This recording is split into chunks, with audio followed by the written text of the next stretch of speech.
নমস্কার, আপনারা দেখছেন আরোহী নিউজ বাংলা। সুস্থ থাকুন নিয়ে আপনাদের সঙ্গে রয়েছে আমি সিজিনি। আজকের প্রজন্ম যেন দৌড়াচ্ছে একটাই লক্ষ্যে, ফিটনেস। জিমে ঘাম ঝরানো, প্রোটিন শেক, ওয়েট ট্রেনিং সবই পেশি বাড়ানোর দৌড়। কিন্তু এই চকচকে ফিটনেসের আড়ালে লুকিয়ে আছে এক ভয়ঙ্কর বাস্তবতা। ভারত আজ এক নীরব স্বাস্থ্য সংকটের মুখে দাঁড়িয়ে রয়েছে, যেখানে কোটি কোটি মানুষ নিজের অজান্তেই হারাচ্ছেন হাড়ের শক্তি। অস্টিওপোরোসিস বা হাড়ের ক্ষয় এখন আর শুধুমাত্র বয়স্কদের সমস্যা নয়, আজ তরুণদের মধ্যেও দেখা যাচ্ছে হাড়ের ঘনত্ব কমে যাওয়ার প্রবণতা। আয়োডিন আর ভিটামিন ডি, এই দুই অপরিহার্য উপাদানের অভাবে ধীরে ধীরে দুর্বল হয়ে পড়ছে আমাদের হাড়। আর সবচেয়ে ভয়াবহ বিষয়, এই রোগের প্রাথমিক লক্ষণ প্রায় অদৃশ্য। যখন জানা যায় তখন অনেকটা দেরি হয়ে যায়। সম্প্রতি এক সমীক্ষা বলছে 50 বছরের বেশি বয়সী প্রায় 23 কোটি ভারতীয় অস্টিওপোরোসিসে ভুগছেন। প্রতি 2 জন প্রাপ্তবয়স্ক ভারতীয়ের মধ্যে একজনের হাড়ের ঘনত্ব কমে যাচ্ছে। বিশেষ করে মেনোপজ পরবর্তী মহিলাদের মধ্যে ঝুঁকি ভয়াবহভাবে বাড়ছে। প্রশ্ন একটাই, ফিটনেসের নামে আমরা কি শরীরের ভেতরটা নষ্ট করে ফেলছি? আজকের যুব সমাজ পেশি বাড়াতে ব্যস্ত, কিন্তু হাড়ের যত্ন প্রায় ভুলেই গিয়েছে সবাই। হাড় মজবুত না হলে শরীরের ভারসাম্য নষ্ট হয়। ব্যায়াম, খাদ্যাভ্যাস, সূর্যালোক, এই তিনটেরই ভারসাম্যেই টিকে থাকে হাড়ের স্বাস্থ্য। দেশ জুড়ে এক সমীক্ষা জানাচ্ছে 50 বছরের বেশি বয়সী 23 কোটি ভারতীয় অস্টিওপোরোসিসে আক্রান্ত।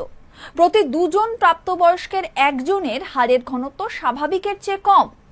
মেনোপজ পরবর্তী মহিলাদের ক্ষেত্রে ঝুঁকি 33 গুণ বেশি। 5 জন ভারতীয়ের মধ্যে একজনের শরীরে ভিটামিন ডি এর ঘাটতি রয়েছে। এই ভিটামিন শরীরে ক্যালসিয়াম শোষণ নিয়ন্ত্রণ করে। অভাব হলে হাড় নরম ও ভঙ্গুর হয়ে যায়। সূর্যের আলোই এই ভিটামিন ডি এর প্রকৃত উৎস।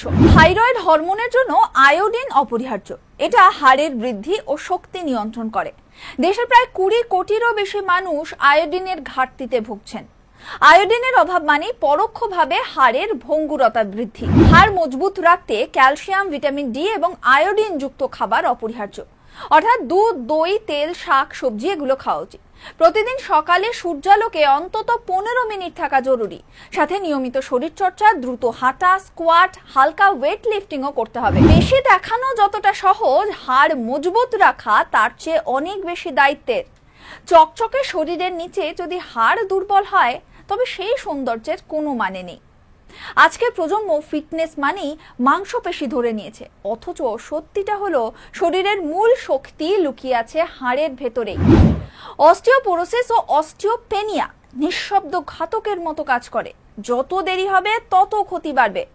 হাড় মজবুত রাখতে চাই সচেতনতা, নিয়মিত রোদে থাকা, সঠিক খাদ্যাভ্যাস, আয়োডিন যুক্ত লবণ খাওয়া এবং প্রতিদিন কিছুটা শরীরচর্চা। কারণ যতই প্রোটিন শেক খাও না কেন, সূর্যের আলো, তাজা বাতাস আর শারীরিক পরিশ্রমের কোনো বিকল্প নেই। আজ থেকে সময় নিজের শরীরের ভেতরটা মজবুত করার, কারণ হাড় ভাঙলে শুধু শরীর নয়, জীবনও ভেঙে পড়বে।